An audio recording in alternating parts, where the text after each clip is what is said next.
The cylinder block was scored due to overheating. The surface of the block became warped.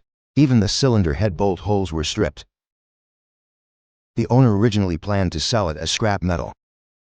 However, due to fierce competition in Pakistan's repair industry, the local mechanic promised to fix it for just 10,000 rupees, restoring the block to factory condition, and even offered a 1-year warranty. Since 10,000 rupees isn't much money, he couldn't go to Malaysia, nor could he make it to Singapore. So with a nothing-to-lose attitude, he decided to give it a try, bringing the block here for repair. The mechanics first tackled the stripped bolt holes. They used a cutter to clean and re-drill the damaged threads. Their plan was to fill the holes by build-up welding, then re-tap them. Anyone familiar with welding knows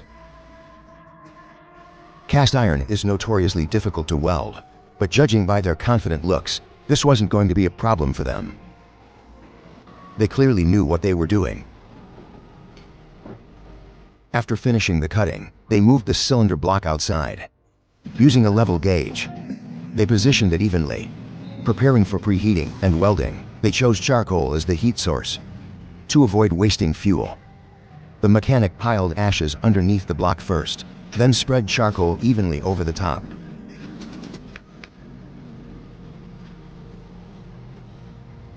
Once the charcoal was in place, to ignite it quickly, he poured a little diesel fuel over it, then lit it with a lighter. This served as a preheat for welding. They raised the temperature to about 700 C, which helps prevent cracking after welding. Once preheating was complete, the build-up welding began. To keep costs down, the mechanic used an oxygen acetylene torch, combined with cast iron powder. Although he never studied professional welding theory, his welding layout was impressively professional. Even in temperatures over 30 C, he stayed fully covered for safety, demonstrating excellent protective measures. His precautions were meticulous. After welding was done, he gently tapped the weld area with a hammer to release tension, reducing stress concentration. Then he let it cool slowly, preventing white iron and cracking. After it cooled completely, he polished the welded area smooth with a grinder, checking carefully for any signs of cracking. Next came fixing the warped cylinder block. They lifted it onto the surface grinder, securing it firmly in place. Coolant was added to the machine. Then the grinder was started, working together with coolant flow. During high-speed grinding, we could see intense friction between the grinding wheel and the metal surface, producing a shower of sparks. Temperatures reached up to 1000 C, creating significant thermal stress. Without coolant at this stage, cracks could easily form on the ground surface. That's why coolant plays such a crucial role here.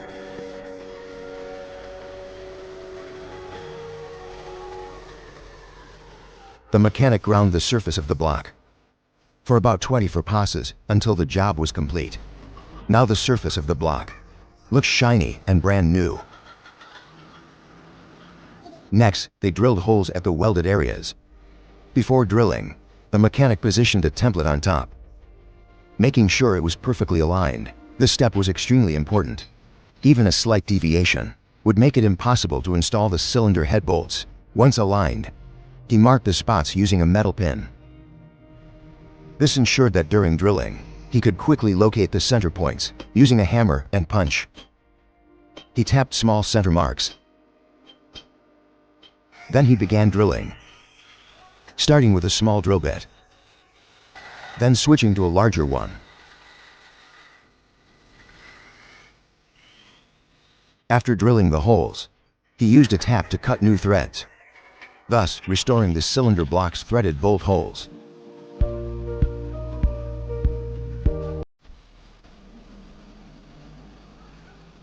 Next, he reinstalled the template, tightening it securely.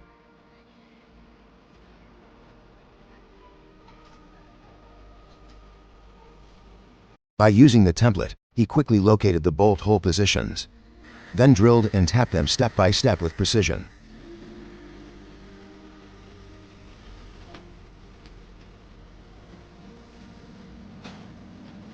After tapping the threads, he used a grinder to smooth out excess weld inside the combustion chamber.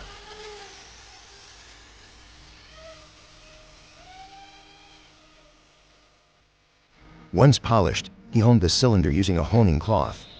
After honing, the cylinder bore had slightly enlarged.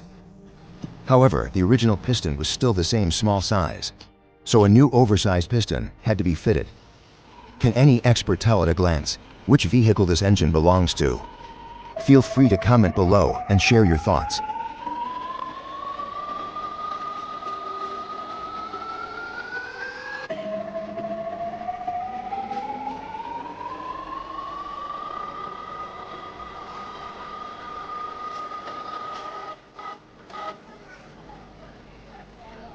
Since the mechanics were using oversized pistons, once the block was secured in the fixture, they brought it to the honing machine for precision honing.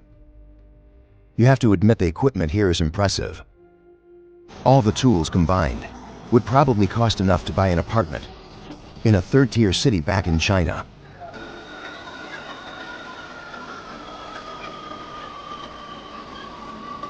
After honing was complete, the mechanic moved the block to the cross-hatching machine. For fine cross-hatching is the most critical precision step in finishing the cylinder surface. He began with a rough honing pass.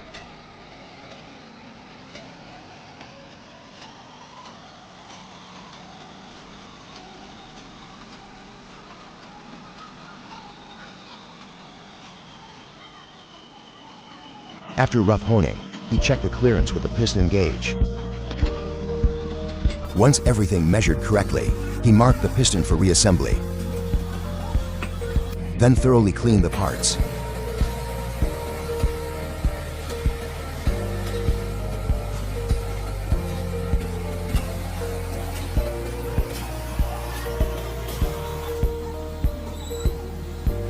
After fine honing, the cylinder block repair was complete.